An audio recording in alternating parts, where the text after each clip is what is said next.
Hello दोस्तों, मैं आज लर्निंग अधिगम का एक अध्याय लाया हूँ जो बहुत इम्पोर्टेंट है। सीडीपी की दृष्टि में ये बहुत इम्पोर्टेंट है, इसलिए आप ज़रूर इसको ध्यान से देखें और पढ़ें। आपको ज़रूर आपका नंबर देके जाएगा इसको यहाँ से।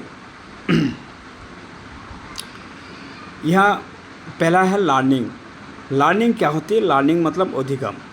अधिगम का अर्थ ही होता है कि शिक्षा। ये शिक्षा कहाँ से होती है? ये शिक्षा जन्म से ही होती है।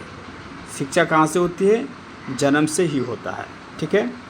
शिक्षा आप हर कोई जानते हैं कि शिक्षा जो होती है जन्म से ही होता है, और ये एक एक्सटेंसिव वर्ड है। आपको पता होगा कि ये लग रहा है कि बहुत इजी चीज़ है, ऐसा नहीं है। और कहाँ से होता है? एक जन्म से होता है, और एक होता है उनके वातावरण से होता है। उनके वातावरण से होता है ना। जहाँ से बच्चा बड़े होते हैं, जहाँ बच्चा खेलते हैं, उस परिस्थिति को समायोजित स्थापित करता है, और समायोजित करने के बाद वो धीरे धीरे क्या करते हैं? लर्निंग करते हैं, ऑब्जर्व करते हैं और उसको सीख जाता है। तो ये हम पता कर लिए कि फिर ये जो लर्निंग होती है जन्मजात होती है। कुछ मनोवैज्ञानिक का कहना है कि ये जो लर्निंग है ये कुछ व्यावहारिक अभिव्यक्ति के द्वारा होती है, जो मानव व्यवहार उनको क्या कहते हैं? अनुभवों के द्वारा सीखते जाता है, और उसको जितना अनुभव के द्वारा सीखता है उतना मतलब वो ऑब्जर्व करते जाता है। उन मनोवैज्ञानिक का कहना है कि अधिगम जो होता है ये लर्निंग सार्वभौमिक होता है, यानी कि लर्निंग इज़ यूनिवर्सल होता है। एक लर्निंग इज चेंज होता है, और learning is development. Learning is purposive, प्रजन्म करता है। लर्निंग इज कंटिन्यूअस, और learning is creative, and learning is a relationship between stimuli and response. Okay.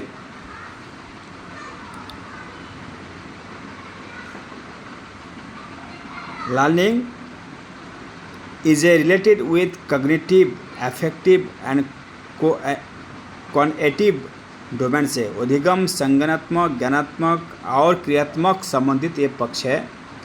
Learning is ए ट्रांसवर्सेबल, अधिगम स्थानांतरणीय है। लर्निंग इज ए प्रोसेस, ये अधिगम एक प्रक्रिया है। तो यहाँ से हमको पता चलता है कि अधिगम प्रक्रिया का जो विशेषताएं हैं, पहला तो है कि ये यूनिवर्सल है, सार्वभौमिक है। दूसरा है कि ये चेंजेबल है। ये क्या है? यूनिवर्सल है, ये चेंजेबल है, और एक है कंटिन्यूअस है, और एक रिलेशनशिप है। और लर्निंग क्या है? क्रियात्मक होता है, मतलब रिएक्टिव है ना, एक्टिव होता है। और ये ट्रांसफरेबल है, स्थानांतरणीय है। ये क्या है? ट्रांसफरेबल है, स्थानांतरणीय है, और ये एक प्रोसेस है, ये चलते रहता है। इसलिए लालबल ने बताया है कि जितना दिन हम लोग जीवित रहते हैं उतना दिन हम लोग सीखते रहते हैं, है ना। चलिए अब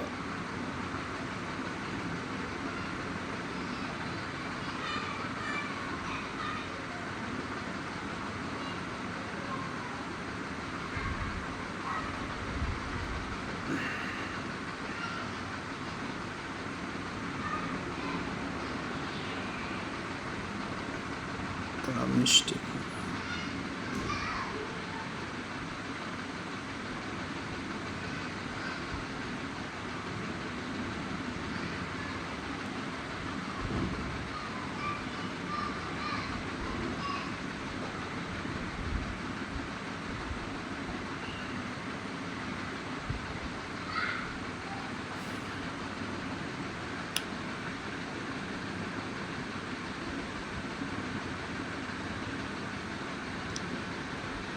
नेक्स्ट क्या है?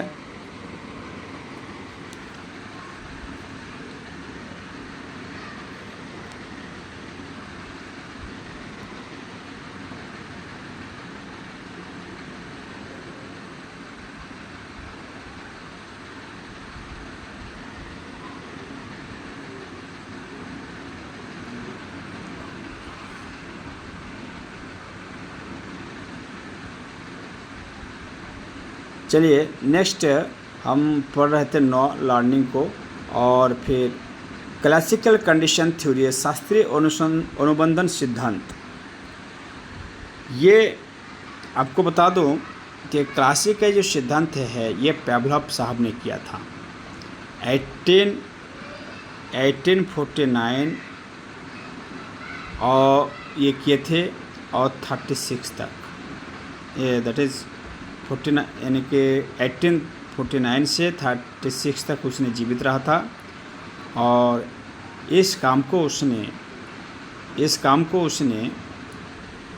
1904 को उसने इसका क्या किया,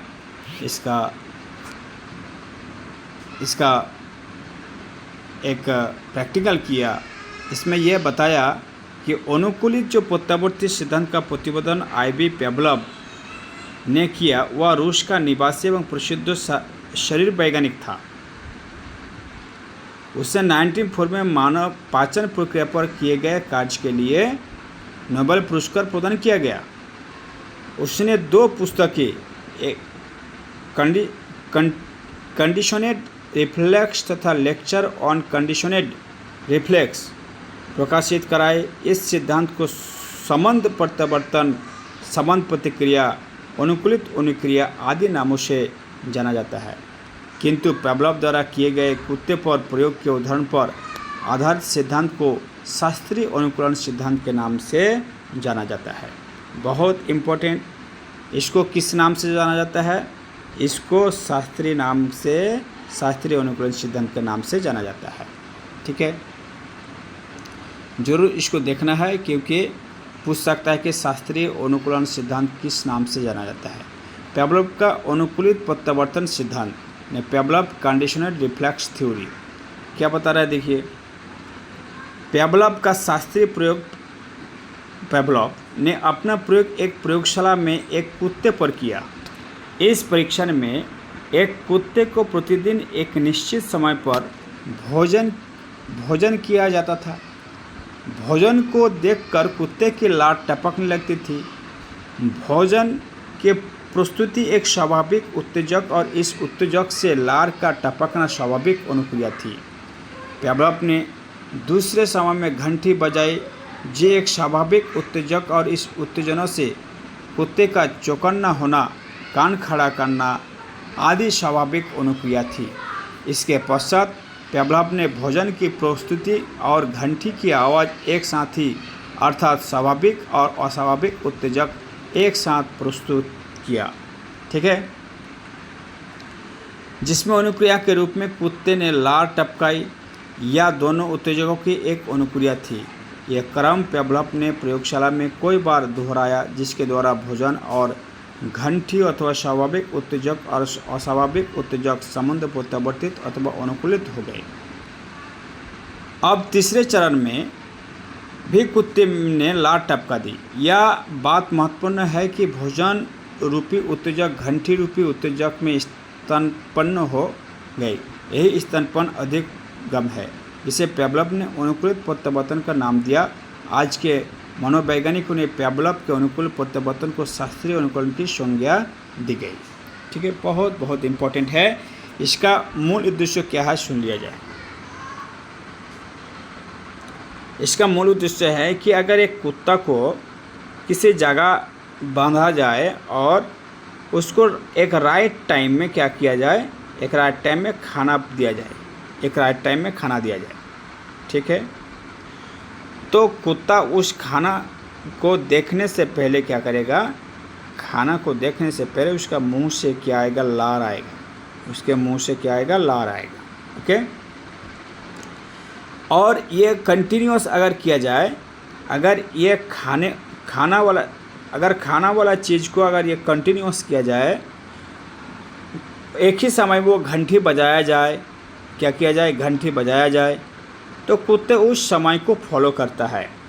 और जब भी समय में वो घंटी बज जाती है तो कुत्ता का मुंह से लार निकालने लगता है। इसका अर्थ होता है कि कुत्ता खाने के लिए उनका क्या, लार निकालना एक स्वाभाविक बात है। उसी तरह बच्चों में क्या होना चाहिए, शिक्षा एक इंटरेस्टिंग के साथ सीखेंगे और उसको लगेगा कि मुझे ये सीखना है और ये बहुत उसको मज़ेदार के साथ बच्चों को सिखाना है, ताकि उसी तरह कुत्ते के जैसा उनका लार टपकते रहे, यानी कि उसका टेंडेंसी सीखने की ओर रहे। ऐसा नहीं है कि कुछ ऐसे टॉपिक पे उसको उलझाया जाए कि बच्चों को मन ही ना लगे, ऐसे में बच्चे क्या उलझ जाते हैं, यही उसको समझाना है। देखिए यहाँ पे दिया हुआ है कि पावलोव के प्रयोग के उपयुक्त वर्णन को निम्नलिखित तालिका से स्पष्ट किया जाता है। UCS भोजन है, UCR लार है, US घंटी है प्लस UCS भोजन है, UCR लार है। ये देखिए ये कुत्ता का दिया हुआ है, ये कुत्ता है, अनकंडीशनल स्टिमुलस है, ये सेलिब्रेशन अनकंडीशनल रिस्पॉन्स है। जब घंटी बजती है तो उसका क्या हो जाता है, रिस्पॉन्स हो जाती है। ठीक है, जब घंटी बजती है वो उसका खाने का इंतज़ार करने लगता है। ठीक है, कंडीशनल स्टिमुलस उसको बोला जाता है। ये 4 प्रकार का आपका एक ये 1 है, ये 2 है और ये 3 है और ये 4 है। ये 4 कंडीशन में क्या करते हैं कुत्ते, ये 2 कंडीशन में, पहला कंडीशन में तो उसका मुंह में लार आया, दूसरा कंडीशन में नहीं आया, तीसरा में और चौथा में, यानी 3 स्टेज में उसको हम देख रहे हैं कि लार का निकलना एक स्वाभाविक बात है। हमने आपको समझा दिए कि कैसे बच्चों को एजुकेशन कराना है, बस ऐसे ही। ठीक है, बिलोपोन पावलोव ने अपने आगे के प्रयोगों में अनुकूलित तथा अनुकूलित उत्तेजकों को काल समीप के आधार पर एक साथ प्रस्तुत करना बंद कर दिया, अर्थात केवल घंटी बजाई जाती थी और भोजन नहीं प्रस्तुत किया जाता था, जिससे कुछ दिनों के पश्चात घंटी की ध्वनि पर कुत्ते ने लार टपकना बंद कर दिया। इसे पावलोव ने विलोपन प्रक्रिया की संज्ञा दी। देखो, बच्चों को कंटिन्यूअस क्या करना है, लर्निंग देना है। बच्चों को कंटिन्यूअस लर्निंग देने से क्या होगा, उसका शिक्षा का जो कंटिन्यूस फ्लो है वो बना हुआ रहेगा और बच्चा धीरे धीरे क्या करेगा, सीखेगा। अगर बच्चा को सिखाना 1-2 दिन पढ़ाते हैं और फिर 10 दिन उसको छुट्टी दे देते हैं, बच्चा घूमने जाता है, इससे बच्चों का सीखने का जो फ्लो है वो क्या हो जाएगा, कम हो जाएगा और फिर नया सिरे से बच्चों को सिखाना पड़ेगा। इसलिए तो बोला जाता है कि किसी भी सब्जेक्ट को जो पढ़ाते हैं, बच्चों को जो शिक्षा देते हैं, उसमें क्या करना चाहिए, बच्चों को रेगुलर प्रैक्टिस करना बहुत ज़रूरी है, ताकि उसका कंटिन्यूअस बना हुआ रहे, सतत शिक्षा है ना। इसी प्रकार ये तालिका अनुसार पुनरावृत्ति विलोपन संबंधी प्रयोग के निरीक्षण में देखा गया कि अनुकूलन पूर्णतः समाप्त नहीं हो जाता, बल्कि अनुकूलित प्रक्रिया में प्रतिरोधन क्षमता का विकास हो जाता है। पावलोव ये बहुत बड़ा इंपॉर्टेंट बात कहा है कि जो विलोपन संबंधी प्रयोग का निरीक्षण में देखा गया कि अनुकूलन पूर्णतः समाप्त नहीं होता है, जबकि इसको समाप्त किया जाता है। ठीक है, विकास हो जाता है। अब प्रतिरोधन क्या है, जिसको इनहैबिटेशन बोलते हैं। इनहैबिटेशन होता है कि प्रतिरोधन अनुकूलन स्थापित करने की क्रिया में वह प्रक्रिया है जिसमें कोई अन्य उत्तेजना अनुकूलित अनुक्रिया में प्रतिरोध उत्पन्न कर दे। प्रतिरोधन 2 कारणों से हो सकता है। आंतरिक कारण, जिसमें कोई आंतरिक प्रतिरोधक तत्व क्रियाशील होना है, तथा बाह्य कारण, जिसमें वातावरण का बाहरी कोई प्रतिरोधक तत्व क्रियाशील होता है। ठीक है, फिर तीसरा क्या बात है, यदि विधि this method help in revolving bad habits and in changing the conduct and behaviour, यह विधि बुरी आदतों के निवारण, आचरण तथा व्यवहार बदलने में सहायक है। ये एक कंडीशन है। और यह विधि की सहायता से भय की संबंधी मानसिक रोगों का उपचार किया जाता है। जो बच्चों का भय रहता है, शिक्षा के प्रति जो उसका भय रहता है, बच्चों को अगर प्ले में पढ़ाया जाता है, प्ले में पढ़ाया जाता है, तो बच्चे अधिक से अधिक क्या करते हैं, सीख पाते हैं। ठीक है, फिर अनुशासन स्थापित करने के दंड एवं पुरस्कार के सिद्धांत इस विधि पर आधारित है। और आप देखेंगे कि कुछ बच्चा एक्सेलेंट नहीं होते हैं, वो बच्चे सीखता है, कंटिन्यूस पढ़ता है। तो जो बच्चे अच्छा सीखता है उसको प्रोत्साहित करना है, प्राइज़ देना है। क्या देना है, उसको प्राइज़ देना है, ताकि उस प्रोत्साहित वाले बच्चे क्या हो और उसको मोटिवेट हो और उसको देख देख के दूसरा भी बच्चों क्या हो मोटिवेट हो। ये एक बहुत अच्छी तरीका है ना। यह विधि बालकों के सामाजिकरण में तथा वातावरण में समायोजन करने में सहायता देती है। ऑपरेशन कंडीशन, जो क्रिया प्रस्तुत अनुबंधन, ठीक है, ये क्रिया प्रस्तुत अनुबंधन क्या होता है? ये B.F. स्किनर साहब ने, ये एक अमेरिकी वैज्ञानिक है, ठीक है, जो 1938 में क्रिया प्रस्तुत अनुबंधन सिद्धांत का प्रस्ताव रखा था। B.F. स्किनर के क्रिया प्रस्तुत अनुबंधन पर किए गए प्रयोग ने उन्हें दुनिया भर से प्रसिद्धि दिलाई। स्किनर ने क्रिया प्रस्तुत अनुबंधन की अधिगम की प्रक्रिया के रूप में परिभाषित किया, जो क्रियात्मक व्यवहार को प्रभावित करता है। ये क्या है? स्किनर साहब ने एक चूहा पर प्रयोग किया था। एक किस पर प्रयोग किया था? एक चूहा पर प्रयोग किया था, और चूहे पर प्रयोग करने से उसको पता हुआ था कि क्या हुआ था। देखिए आगे पढ़ते हैं, आपको पता चल जाएगा। क्रियात्मक अनुबंधन को अधिगम के सिद्धांत के रूप में परिभाषित किया जा सकता है, जिसमें व्यवहार को उसके सकारात्मक नकारात्मक परिणामों के माध्यम से बनाए रखा जा सकता है। क्रिया प्रस्तुत अनुबंधन के मूल सिद्धांत यह है कि जब कोई व्यवहार होता है और उसके बाद पुनर्वलन होता है, तो भविष्य में उसके फिर से होने की संभावना होती है। स्किनर के एसआर सिद्धांत में पुनर्वलन प्रस्तुत तत्व है। एक पुनर्वलन वह है जो वांछित प्रतिक्रिया को मजबूत करता है, या एक पुरस्कार, मौखिक प्रशंसा एवं ग्रेड आदि हो सकता है। इस सिद्धांत ने नकारात्मक पुनर्वलन भी शामिल है। कोई भी उद्दीपक जिसके परिणामस्वरूप प्रतिक्रिया की आवृत्ति में वृद्धि स्किनर ने क्रियात्मक प्रस्तुत अनुबंधन की सीखने की प्रक्रिया के रूप में परिभाषित किया है, जो क्रिया प्रस्तुत व्यवहार को प्रभावित करती है। चलिए इसका प्रयोग एक्सपेरिमेंट देखा जाए। अपने शास्त्रीय प्रयोग में स्किनर ने पिंजरे में एक अर्ध भूखा चूहा रखा था। क्या रखा था? एक चूहा भूखे रखा था। एक हत्था था जिसे दबाए जाने के बाद चूहे को भोजन की एक गोली पहुंचने के लिए एक तंत्र जारी किया गया था। मतलब इसमें हत्था था जिसमें उसमें भोजन प्रविष्ट किया जाता था, है ना। प्रारंभ में चूहा चलने, सूंघने और खुरचने जैसे कोई यादृच्छिक व्यवहार में लगा हुआ था। बात सही है। इसमें से किसी ने भी भोजन प्राप्त करने में मदद नहीं मिली। किसी समय चूहा गलती से हाथी से टकरा गया और खाना पहुंच गया।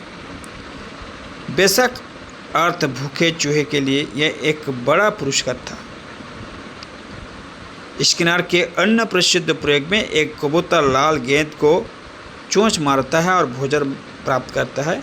भोजन पुनर्वलन के कारण कबूतर एक के ही गेंद को बार बार चोंच मार खाता है। इसका मतलब क्या हुआ समझिए दोस्तों, कि स्किनर साहब ने एक चूहा को पिंजरे में रखा। पिंजरे में एक हत्था ऐसा था जिसमें एक छेद था, उसमें भोजन रखा जाता था। भोजन ऐसे रखा जाता था कि चूहा उसको ट्राई करते थे पाने के लिए। अंत तक वो चूहा उस भोजन को प्राप्त ही कर लेते थे। इससे ये बच्चों से ये हम अगर कनेक्ट करते हैं कि बच्चा क्या करता है, बच्चा ट्राई करता है। जैसे वो अगर वाह लिखेंगे तो वाह उसको ऐसे आ जाएगा पहले, फिर वो कोशिश करेगा अपने तरह कोशिश करेगा वो कि ऐसे घुमाव दरा करता है। फिर अगर नहीं होता फिर वो अगेन कोशिश करता है। इस तरह उसको हम ट्रायल विधि बताएंगे या फिर स्किनर का ट्रायल प्रयोग विधि बताएंगे। यही स्किनर साहब ने समझाने का कोशिश किया था कि बच्चे ट्राई करके सीखता है। उसका एक रेनफोर्समेंट है कि पर्यावरण से प्रतिक्रिया जो व्यवहार के दोहराए जाने की संभावना को बढ़ाती है। जब भी आप किसी व्यवहार को समय के साथ निरंतर या बढ़ते हुए देखते हैं तो आप मान सकते हैं कि उस व्यवहार के परिणाम व्यक्ति के लिए पुष्टाकारक है। पुनर्वलन प्रक्रिया निम्नानुसार आरेखित की जा सकती है। सकारात्मक पुनर्वलन एक व्यवहार जो अतीत में एक सकारात्मक परिणाम गाम या वांछनीय परिणाम के साथ जुड़ा हुआ है, व्यवहार के फिर से होने की संभावना को बढ़ा देता है। इसे सकारात्मक पुनर्वलन कहा जाता है। चूहे ने भोजन के साथ पुनर्वित किया जब उसे लीवर ने बटन दबाया। नेगेटिव रेस्पॉन्समेंट क्या है कि अगर किसी कार्रवाई के कारण अवांछित परिणाम राम से बचा जाता है तो सीखना भी हो सकता है। इसे नकारात्मक पुनर्वलन कहा जाता है। इसका उपयोग विशिष्ट आवश्यकता वाले बच्चे के लिए किया जा सकता है। मतलब अगर कोई प्रयोग किया लेकिन वो पॉजिटिव नहीं हुआ तो इसका मतलब ये नहीं कि वो बच्चा वो फेलियर हो जाए। इसका मतलब है कि बच्चा उसको कोशिश कर रहा है। फेलियर होने से वो बच्चों को शिक्षा भी मिलता है, इसलिए वो इश्कना साहब के जो प्रूव है उसको मतलब प्रमाण करता है ना। तो दोस्तों ये चैप्टर बहुत स्पेशल है और ये चैप्टर हम धीरे धीरे कवर करेंगे। हमारे पास पर्याप्त मात्रा में आपको नोट्स मिलेगा PDF के फॉर्म में। अगर आप नोट्स प्राप्त करना चाहते हैं तो दिए गए मेरे नंबर में कांटेक्ट कर सकते हैं। आप लिख सकते हैं 9162521665। इसमें आप कांटेक्ट कर सकते हैं। आपको हिंदी पेडागोलॉजी, मैथ पैथोलॉजी और मैथ, उसके बाद बांग्ला का भी आपको प्रीवियस क्वेश्चन और सॉल्व के साथ आपको टेस्ट सीरीज मिल जाएगी। मेरे साथ ही आपको टेस्ट सीरीज देने को मिलेगा, नोट्स भी मिल जाएगी। आप मुझे ये संपर्क कर सकते हैं। ये नोट्स अगर आप हमें संपर्क करेंगे तो आपको ये नोट्स आपका व्हाट्सएप में दे दिया जाएगा। थैंक यू दोस्त। जय हिंद, जय भारत।